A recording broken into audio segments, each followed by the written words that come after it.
dos pueblos, dos naciones hay en tu vientre. Podría haber dicho dos niños, no es una niña y un niño, ni dos niñas, son dos niños. Hashem fue más profundo con ella.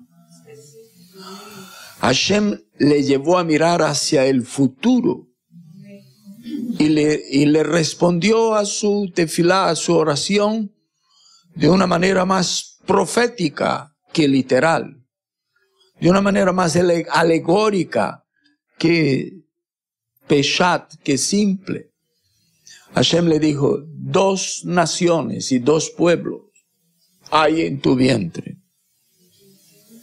Y después le dio una segunda revelación tan sorprendente como la primera, o sea, la primera dos pueblos, y la segunda dice, y es más, el mayor, el que nazca primero, servirá al menor, lo cual tampoco era común.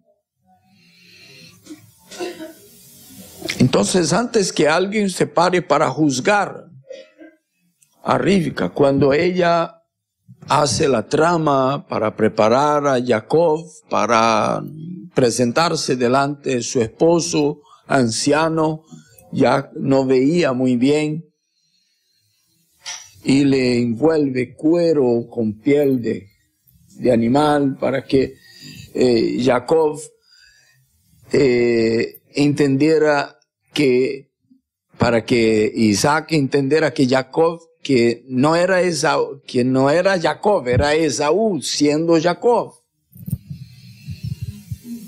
Y así la bendición mayor pudiera caer sobre el supuesto menor que era Jacob. Hasta él tenía derecho a esto porque él se la había comprado la primogenitura. Entonces nadie debe juzgar que la madre hizo trampa y el hijo hizo trampa, porque Hashem ya había responsabilizado, o sea, ya había revelado a la madre que el que naciera primero, terminaría sirviendo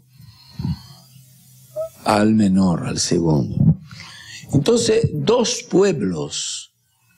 Si no entendemos esto, puede que nunca vamos a entender perfectamente el mensaje que la Torá trata de transmitirnos. Basta el tiempo que hemos tratado de entender todos los midrashim, todas las enseñanzas, todas las explicaciones, todos los mensajes, prédicas y comentarios que han hecho desde Yeshua hasta los apóstoles, en lo que llaman el Nuevo Testamento. Queremos entender aquello sin el conocimiento de la Torá, y lo único que logran es especulaciones, es equivocaciones, es desvíos y forzamiento de la interpretación. Entonces ahora nosotros debemos entender una cosa, que para comprender el Nuevo Testamento, que es una prédica y una enseñanza fundamentada en la Torá, necesitamos conocer la Torá. El mensaje de los apóstoles no puede ser entendido correctamente por quienes han dado la Torá por abolida, por caduca o caducada, por falida o por vieja o antigua, como le suelen llamar, Antiguo y Viejo Testamento. Dos pueblos hay en tu vientre, dos naciones. Entonces, si nosotros investigáramos, como han investigado muchos estudiosos de la Torá, ¿qué pueblo surgió de Esav o Esaú? ¿Y qué pueblo surgió de Jacob, el que nació por último? O Jacob, ¿no? ¿Qué pueblos surgieron? Es fácil entender que de Jacob surgió la nación de Israel. Él fue padre de las tribus de Israel. Y Esaú, ¿qué salió de Esaú?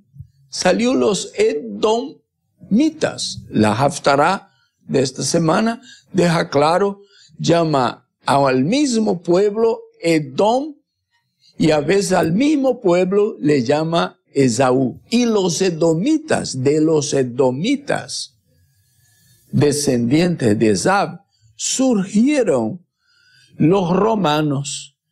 Y los romanos fueron los que tomaron a Yeshua del judaísmo, lo desjudaizaron y construyeron una cosa llamada cristianismo. Entonces, en esta parashá vemos un esfuerzo desmedido de Jacob queriendo reconciliarse con su hermano Esaú. Esto es tremendo, el descubrimiento, porque significa que al fin Jacob, es decir, Israel, es decir, el judaísmo, procurará reconciliarse con el cristianismo. ¡Wow! Si usted no entiende que son dos pueblos que iba a dar a luz Rivka, entonces no puede entender el futuro de Israel.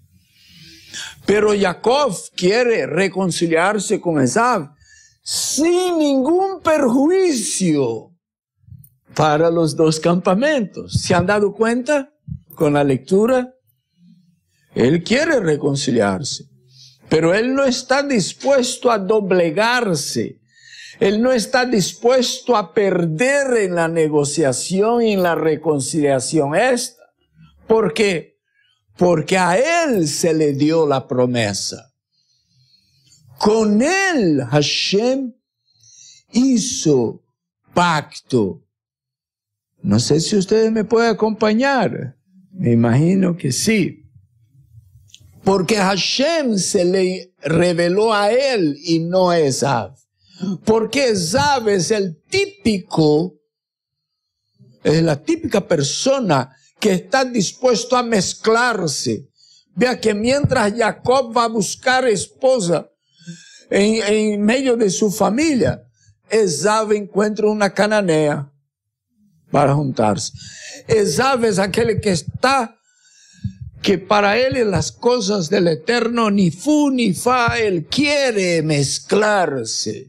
Y de hecho, esa tendencia a mezclarse le siguió de Esaú a los edomitas y de los edomitas a los romanos y de los romanos al cristianismo, que se mezcló. Imagínense, prefirió el domingo, que es el día del sol, del Dios Sol, que el Shabbat que Hashem había dado.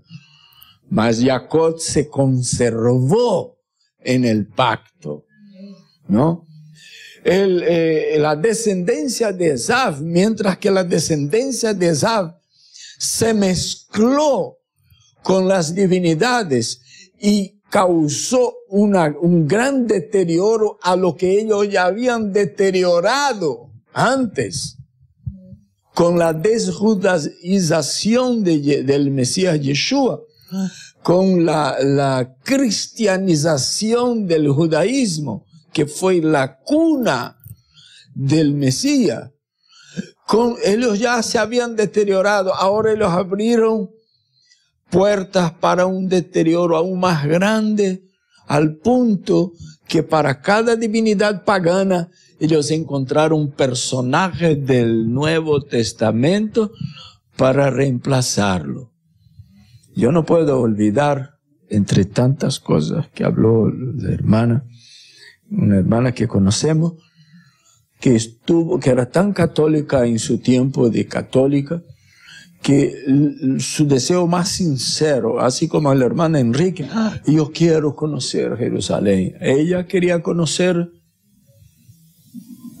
Roma. Y cuando llegó a Roma, como ella era una tan buena católica que sabía muy bien el idioma latín, cuando llegó en Roma, el guía turístico le lleva a la estatua de San Pedro. Y llega allí, esa es la estatua de San Pedro, dice el guía. A ella lee lo que está escrito en latín. Esta es la imagen de Zeus que quedó reemplazada, que quedó llamada Pedro. Entonces, imagínense y eso estaba escrito en latín, y nadie se dio cuenta de todo eso, pero ella se dio cuenta. Y sale de allí, llega más adelante, encuentra una monja vendiendo unas migajas de madera, diciendo, tantos dólares un pedacito de la cruz de Cristo. A ella dijo, wow, se me está llenando la copa. Y de ahí volvió completamente rechazando todo aquel sistema. Y hoy de mañana estaba compartiendo con mi hermana. Lutero presentó 95 razones por qué él estaba saliendo del cristianismo único que existía en su tiempo, que era el judaísmo católico romano. Y él promovió una reforma. De esta reforma que él hizo, se dieron otras reformas, de donde salieron los presbiterianos, los metodistas, los calvinistas y todos los istas que ustedes conocen. Y de estos istas salieron los neopentecostales, los pentecostales, y no estoy hablando mal de ellos. En todas estas versiones hay alguna cosita cierta, pero hay un montón de mezclas. Entonces, esta es la historia de Esav, de Edom, de Roma, y de esta expresión de fe popular. Todas ellas salieron de la misma cuna, Roma. Y le sacaron a Yeshua de la cuna del judaísmo y le cambiaron de cuna para ver si confundía a la gente. Pero Hashem está preparando un pueblo para cuando venga Mashiach. Y lo está quitando todas estas asperezas para presentarlo, este pueblo, como una novia sin mancha del paganismo, sin arruga el menosprecio a la Torah.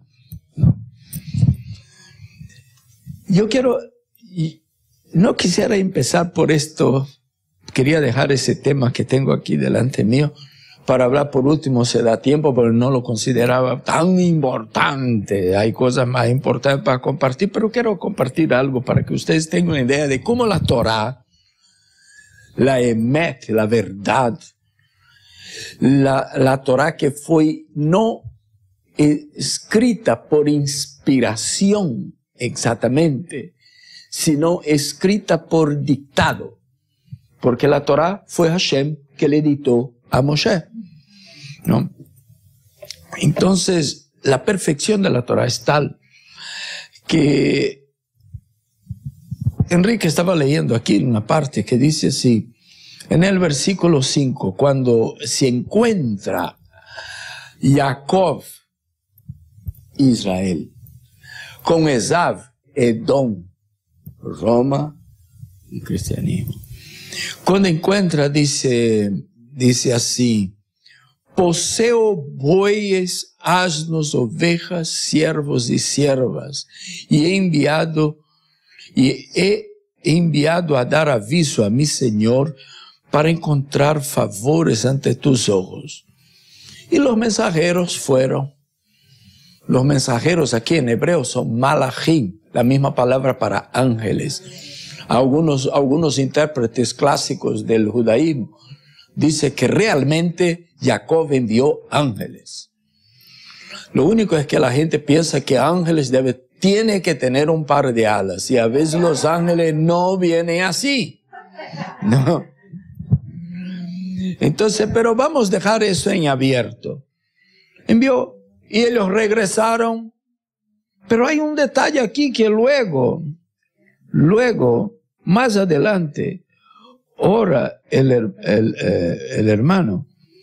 Y sigue el hermano leyendo. Y dice en el versículo 7, entonces, cuando vienen los enviados, los malachim, y Jacob los recibe, ¿y cómo les fue? Encontraron con mi hermano, ¿y cómo les fue? Sí, lo hemos encontrado. Y viene ahí a tu encuentro. Y vienen con 400 hombres armados hasta los dientes. El pobre Jacob tembló sobre sus dos piernas. Ahí él dice así en el versículo 7. Entonces Jacob tuvo miedo y se angustió mucho. Luego dividió los dos campamentos. Ahora usted sabe por qué existe el reino del norte y el reino del sur, ¿no? La casa de Israel y la casa de Judá. Dividió los dos campamentos. Así que si uno quiere entender eso en el Nuevo Testamento, tiene que venir acá a aprender por qué existe dos reinos por un tiempo hasta que Hashem los vuelvan a unir. Es porque Jacob un día, con miedo de su hermano Esav, es porque Israel un día, temiendo a los cristianos, prefirió dividir los campamentos, porque si atacan a uno, pues el otro sobrevive. Entonces, por causa de esto, el reino de Israel una vez fue dividido. Pero hay un detalle aquí, entonces. Luego dijo Jacob, si mi hermano Esav viniera contra uno, el otro escaparía. Enseguida Jacob oró: oh Elohim de mi padre Abraham, Elohim de mi padre Isaac, Hashem, que me dijiste, vuelve a la tierra de tus padres, a tus parientes, y yo te prosperaré. No soy merecedor. Bueno, yo estoy saltando un montón de cosas aquí porque parto de la premisa que ustedes ya saben. Ya sabe que es importante cuando uno recibe mucha bendición, no exaltarse, sino reconocer si eso no es merecedor. Y la respuesta acertada es de que no somos merecedores. Bueno, aprendamos con nuestro Padre. Ahí él dice, pues con mi callado pasé este Jordán, tal como cantamos bonito. Pero que eso no quede solo como letras de una canción, sino que quede como reflexión. Y ahora poseo dos campamentos. Líbrame de la mano de mi hermano Esav. El judaísmo dice, líbranos de la mano de nuestro hermano cristianismo. ¿Qué es que el cristianismo podría hacer en contra del judío? Bueno, Alemania era luterana, igual que Lutero. Y quedaron callados mientras que alguien dio muerte a 6 millones de judíos. El cristianismo siempre ha estado molestándole al judaísmo. Así ha sido la historia. Los cruzados, que mal imitados por quizá ignorancia, se arman cruzadas evangelísticas.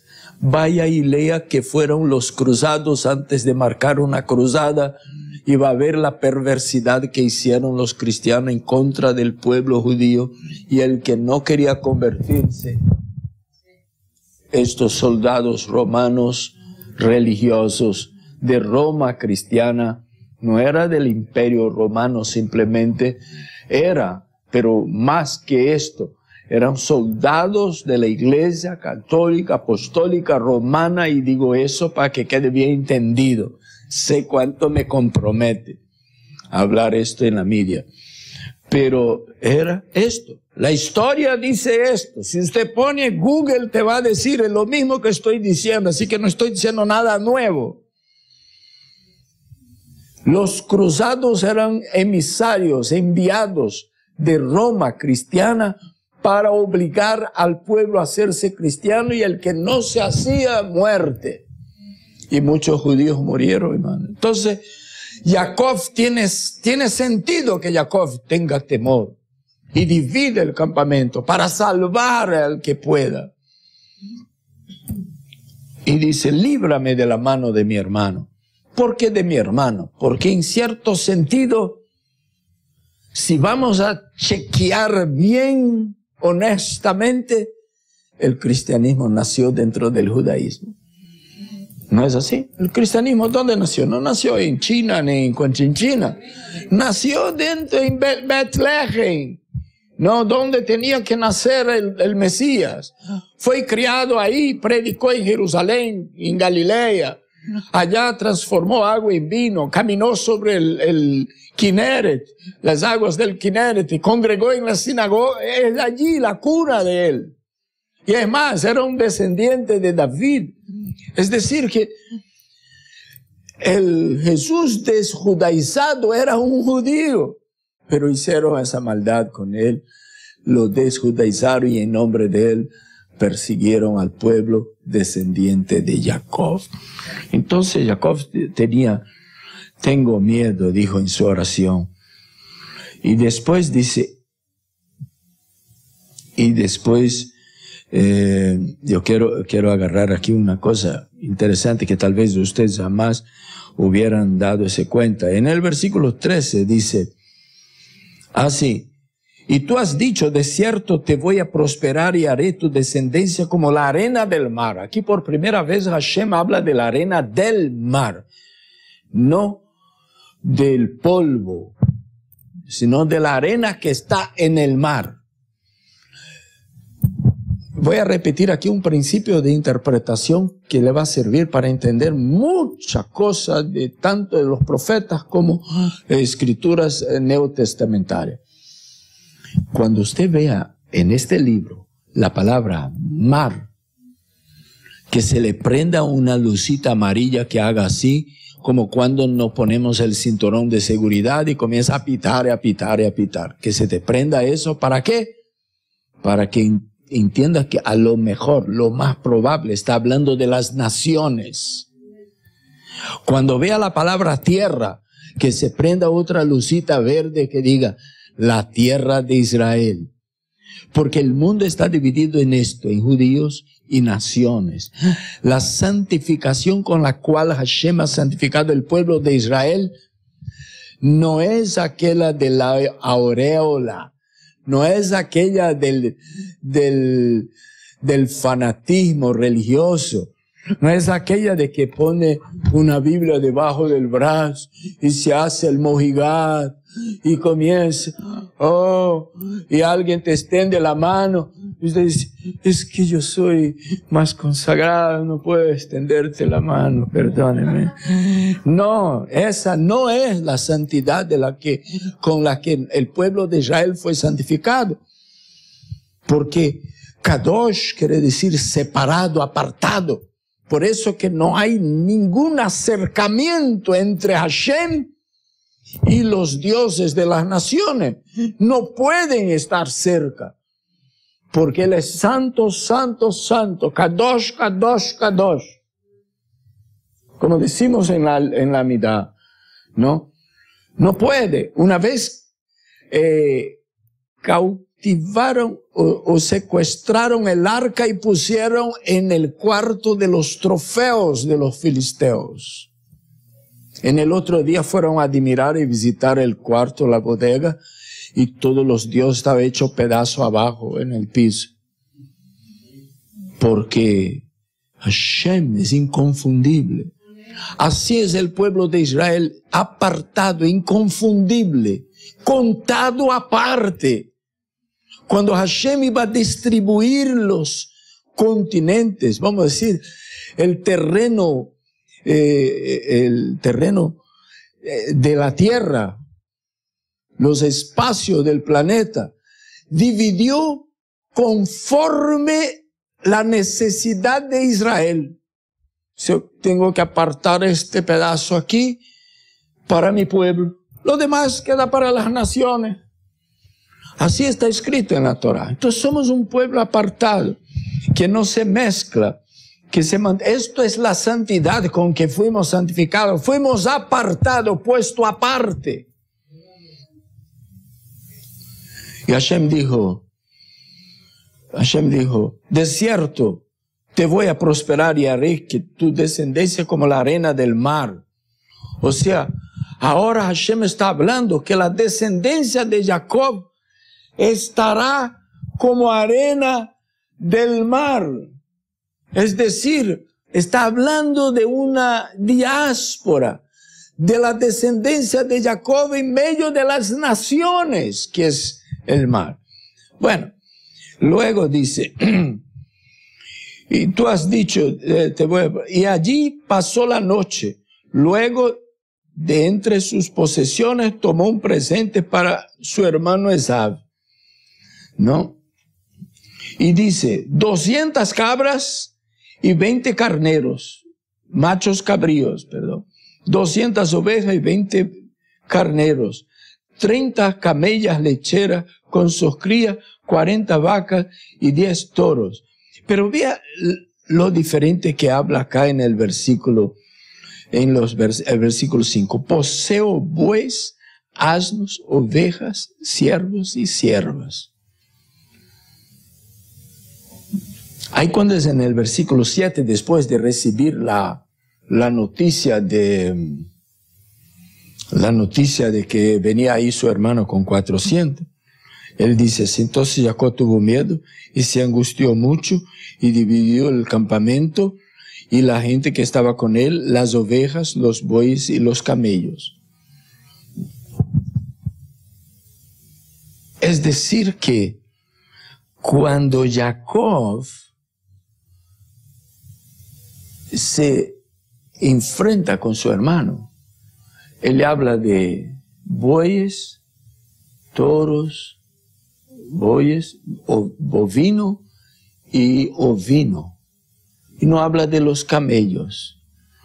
Y más adelante, cuando él va a dividir el campamento, descubrimos que él también tenía camellos.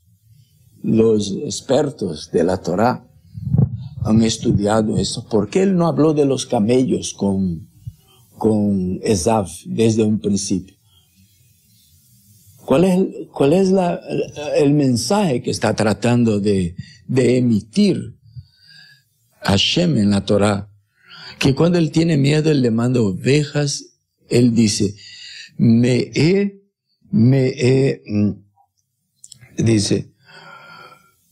él dice, estaba residiendo con Labán. ¿Usted sabe quién fue Labán? Labán, el que le engañaba, el que le trapaceaba, el malo, ¿no? El chico malo. Entonces, cuando dice en la escritura así, estaba residiendo, en hebreo aparece la palabra garti, o sea, moré. ¿No? Cuando traduce para español se puede dar el lujo de ampliar el texto y decir estaba o estuve residiendo, pero en hebreo garti, con esta sola palabra quiere decir viví con Labán. Y la palabra garti, si suma los valores de las letras en hebreo, usted sabe que las letras de hebreo son también números a la vez. Entonces la gematria, la suma de los valores numéricos de cada letra de la palabra Garti son 613. ¿Sabe lo que dicen los rabinos? Que Jacob pudo obedecer los mandamientos aún viviendo con una persona mala y perversa como fue, y ambiciosa como fue Labán. Ese es un mensaje para nosotros. Pero vamos a dejar eso allá.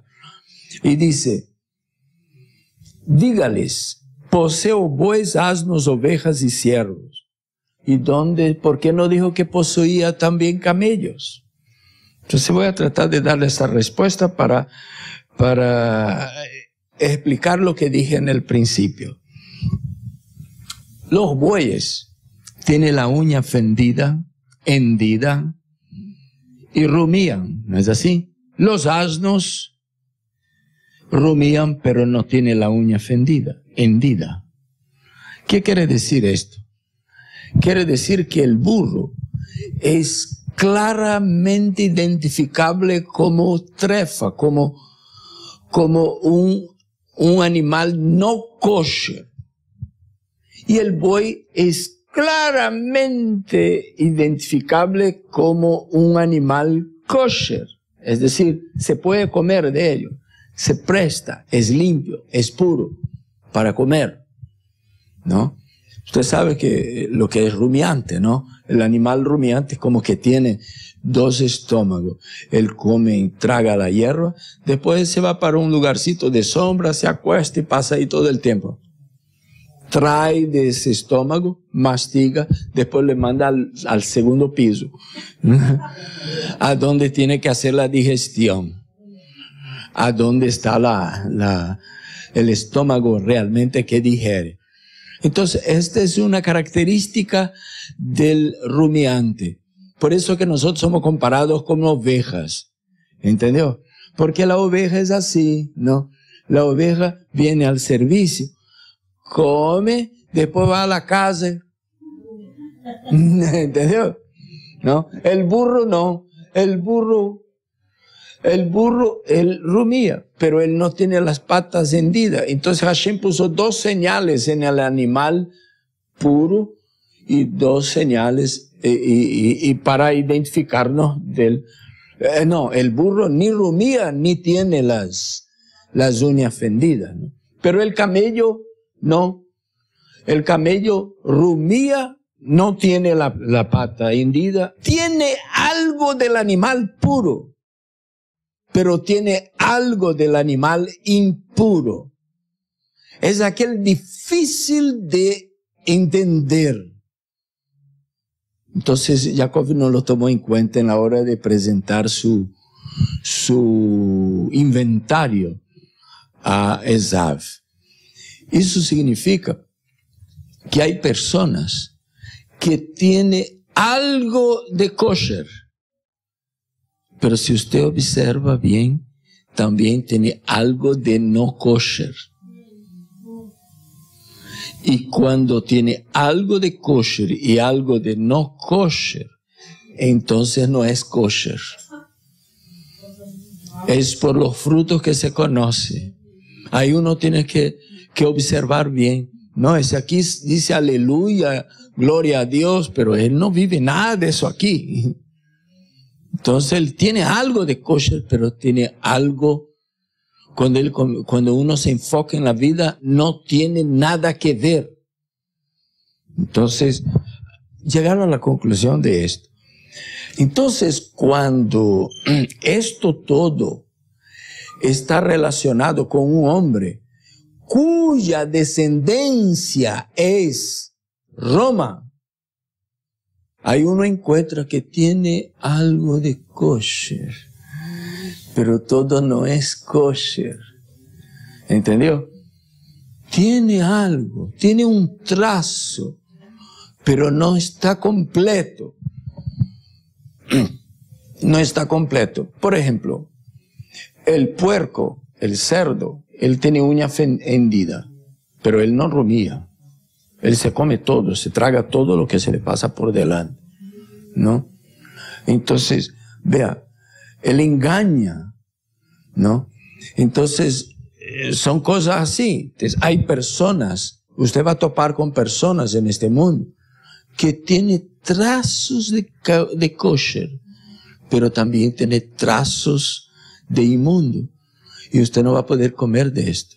Solo porque es pez, no puede comer. Tiene que ver si tiene todos los trazos del pez kosher.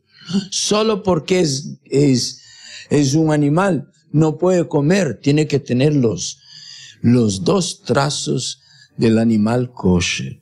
Si solo tiene uno, no va a servir. Bueno, entonces, Jacob habla con su hermano porque su hermano era más o menos así. Tenía algo de bueno. Lo abrazó, lo besó, lloraron. Pero en el fondo, él no era buena gente. No era confiable. Cuando llegue el momento posterior a la reconciliación, él dice, si vamos juntos, vamos, yo voy contigo. Jacob dice, espera, es que yo no puedo ir en tu paso. Yo tengo que ir en el paso de las ovejas, de los niños, de las mujeres. Y usted sabe, el ganado hasta me puede morir si yo voy en tu paso, porque ellos andarán a caballo. Entonces tenía que andar en el paso de las ovejas. Entonces Jacob fue cuidadoso y celoso, porque es aquel dicho antiguo, ¿no? Dígame con quién tú andas y te diré quién tú eres. Él se reconcilió con su hermano, pero sin perjuicio para el campamento. Entonces nosotros tenemos que procurar vivir en paz con el hermano del otro lado, pero sin perjuicio para nuestro compromiso con la Torá, con el Shabbat, con todo eso. ¿Será que me puede entender? Bueno. También nuestra parashá relata la forma como fue cambiado el nombre de Jacob. Pero antes de decir esto, yo quiero que ustedes entiendan que esto de dos pueblos hay. Esto le vino persiguiendo a los patriarcas. Vea que Abraham Avino tuvo dos hijos. Uno se llamaba Ismael y el otro se llamaba Isaac. ¿Y cuál era el chico bueno y cuál era el chico malo? No necesita gastar tiempo con esto, ¿no es así? Y después Isaac también tuvo dos hijos. Uno se llamaba Esav y otro se llamaba Jacob. ¿Y qué sucede? Ya sabemos cuál era el chico malo y cuál era el chico bueno, ¿no es así? Pero Jacob, como era más cuidadoso y tuvo un cambio al orar toda la noche en el valle de Yabok, entonces él salió de allí con un nombre nuevo. Y ahora Jacob, todos sus hijos, constituyeron chicos buenos para formar las 12 tribus de Israel. ¿Me parece interesante? Cuando nosotros sabemos seleccionar lo puro de lo impuro, entonces nosotros tenemos esta victoria. Nosotros vamos a tener buena descendencia. Nosotros vamos a ser bendecidos. Nuestra descendencia será mejor, ¿no? Lamentablemente, no fue así con Abraham y no fue así con Isaac. Ahora, déjame decirle otra cosa muy importante para que usted entienda todo lo demás de la parashá. Hay niveles de espiritualidad o de santidad entre los patriarcas, inclusive entre sus hijos. Por ejemplo, Abraham Avino, el nivel de revelación y de entendimiento de los planes de Hashem era menor que el de Isaac. El de Isaac era menor que el de Jacob, ¿no? Jacob entendió mejor el plan y él logró ser el padre de la nación de Israel en cierto sentido. No excluyo de manera ninguna a Abraham Avino ni a Isaac Avino, que fueron los padres del padre de Jacob y consecuentemente el padre del pueblo de Israel. Pero Hashem no le dio 12 hijos a Abraham ni le dio 12 hijos a Isaac, le dio a Jacob. ¿Y por qué? Porque Jacob sabía la diferencia entre lo bueno y lo malo. Jacob sabía diferenciar entre ovejas y camellos. Jacob sabía diferenciar entre reconciliarse con Esav, pero sin sacrificio para los campamentos, sin sacrificio para sus convicciones y las revelaciones que Hashem le había concedido. Por eso él asumió 2 hijos de Joseph y tuvo 12 tribus, la que constituyó el pueblo de Israel. Ahora, también debemos entender que cuando una mujer tuvo 2 en su interior, un malo y un bueno, debemos entender que nosotros cargamos dos naturalezas. Una naturaleza inclinada hacia el mal y una naturaleza inclinada hacia el bien. La idea es que cuando nuestros padres, Adán y Javá, pecaron en el Edén, ¿no? Ellos fueron infectados por la serpiente y salieron de allí con una fuerte inclinación hacia el mal. O sea, el mayor tiene que servir al menor, al que era más débil ahora. La idea es de que los que vamos en esta vida y tenemos nuestro Jacob y nuestro Israel aquí dentro, el Jacob que jala para lo malo, el Israel que jala para lo bueno, y esta es otra revelación interesante, porque él experimentó un cambio de Jacob a Israel. Después que él pasó una noche orando, después que él luchó con Hashem, entonces el lado bueno venció. Y de ahora en adelante ya no se te llamará Jacob, sino Israel. Usted va a encontrar en la Escritura varias veces Hashem hablando así: mi siervo Jacob, oh mi siervo Israel. ¿Por qué? Porque a veces Israel se porta como Jacob y a veces se porta como Israel.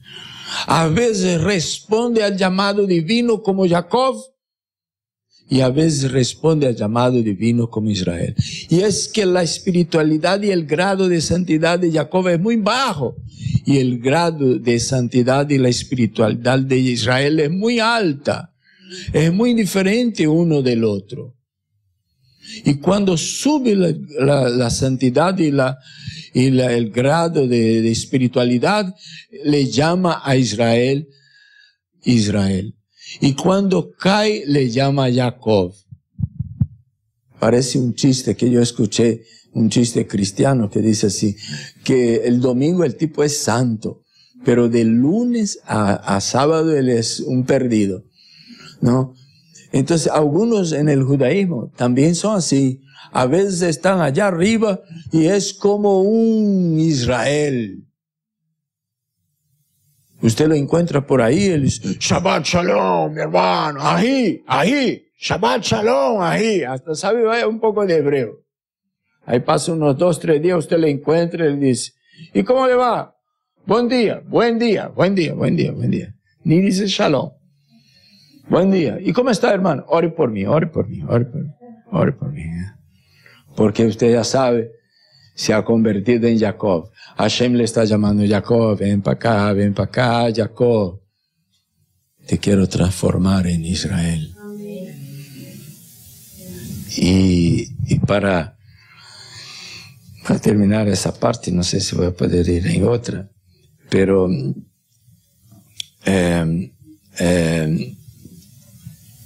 4 veces en la Escritura toda, de Génesis a Apocalipsis, 4 veces no más, Hashem le llama a Israel de Yeshurun.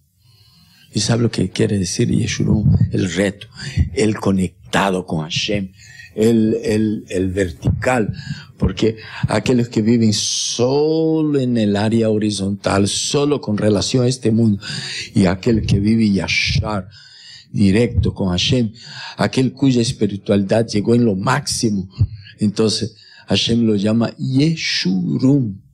Es la máxima espiritualidad, la máxima santidad que Israel puede alcanzar. Entonces el pueblo de Israel, usted lo va a encontrar por ahí.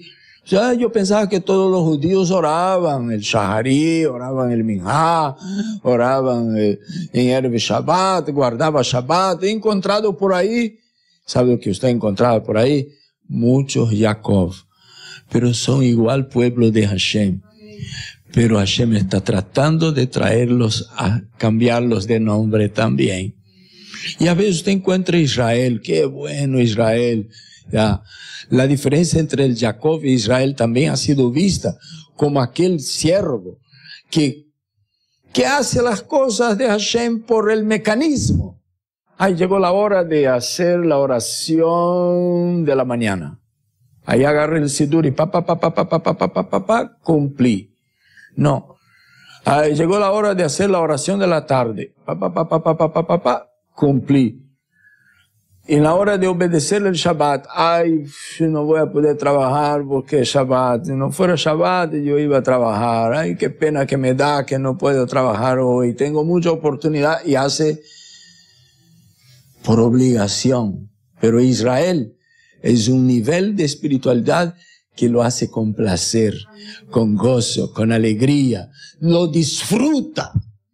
¿Usted disfruta el Shabbat? ¿Usted está disfrutando el Shabbat? ¿O usted está lamentando que no termine el Shabbat para yo salir a cobrar a ese cliente que solo me paga en Shabbat y yo corro allá a ver si le cobro en Shabbat? Voy a coger el carro y voy a parquear frente a la casa de él. Apenas aparezca la primera estrella, yo estoy que va a cobrarte. Apenas termine la última. Entonces, ya. No. Eso, ese mecanismo es de los Jacob, el nivel de Jacob. ¿En qué nivel está sirviendo Hashem usted? ¿No? Esto es muy importante, hay que responder esto, ¿no? Pero la idea, Hashem nos quiere llevar hasta el punto de que seamos Yeshurum. Y yo creo que esto va a llegar con la venida del Mashiach, ¿sabe? Creo que va a llegar con la venida del Mashiach. El capítulo 12 del versículo 33 de Génesis, de Bereshit, dice, y le dijo, viajemos y marchemos. Es decir, Esav le dice a Jacob, vamos, caminemos juntos. Y Jacob le dice, no podemos. No es así que funciona. Yo estoy aquí para reconciliarse contigo, pero no puedo andar en tu paso. El paso de Esav es diferente del paso de Jacob. Inclusive del paso de Jacob. ¿Qué diremos del paso de Israel? ¿Y qué diríamos del paso de Yeshurun? Entonces, uno tiene que ser tan especial, tan celoso, que debe seleccionar inclusive con quien comparte amistad, con quien comparte confianza. Muchos han pagado un precio alto por compartir confianza con quienes, con Esav. Jacob se le confió ser el padre de las 12 tribus, porque él supo marcar la diferencia. Él supo dejar claro qué es puro y qué es impuro. Y hay una advertencia en la escritura que dice, ¡ay del que el bueno dice malo y de que el malo dice bueno! Jacob supo hacer esto. Hasta David Amelech, antes de abrir la boca y escribir todos los salmos que escribió, él empezó por el primero. Feliz el hombre que no se ha sentado en la mesa de los escarnecedores, en la silla de los escarnecedores, ni ha estado junto en la mesa de los malhechores. ¿Por qué? Porque si nosotros queremos servir a Hashem, nosotros tenemos que seleccionar muy bien con quién andamos. Esav quiso que Jacob andara con él, que Hashem guarde al pueblo de Israel de sumarse a un sistema falido de acercamiento a Dios. Esav está intentando hacerlo, pues que lo haga sin nosotros, porque nosotros sabemos cómo es de llegar a Hashem. Porque nosotros tenemos la Torá, tenemos las fiestas que estableció el Eterno, tenemos a un Mesías judío que llena las expectativas del pueblo de Israel. ¿Por qué las iglesias no están llenas de judíos que creen en Jesús? Porque el sistema no presenta un Mesías judío, presenta un Mesías desjudaizado, un Mesías que ha menospreciado la Torá, un Mesías que ha anulado la Torá, un Mesías que ha abandonado el Shabbat y ha abrazado un día pagano. Entonces, David Amélez dice, afortunado es el hombre que no anduvo tras el consejo de los malvados, ni estuvo en el camino de los transgresores, ni se sentó donde se sientan los burlones. Él no compartió su precioso tiempo con estar en la rueda de los malos. Hay gente que hace de sus casas una propia maldición. Ahuyentan la presencia de Hashem de sus propias casas, porque cuando se sientan a la mesa es para criticar, calumniar, hablar mal, ver los defectos de todo el mundo y no encuentra ninguna calidad de nadie. Usa su boca y su lengua para su propia maldición. Entonces David, si alguien quiere ser un adorador como fue David, él empieza por el primer salmo. Si tú quieres todas las decenas de salmos que compuso David y vivir aquella relación con Hashem, entonces tiene que tomar en cuenta bien cómo él comenzó a hacer salmo. Afortunado es el hombre que no anduvo tras el consejo de los malvados, ni estuvo en el camino de los transgresores, ni se sentó donde se sientan los escarnecedores, los burlones, los irrespetuosos, etcétera, etcétera, etcétera. Porque solo va a traer para sí maldición. Que Hashem nos bendiga.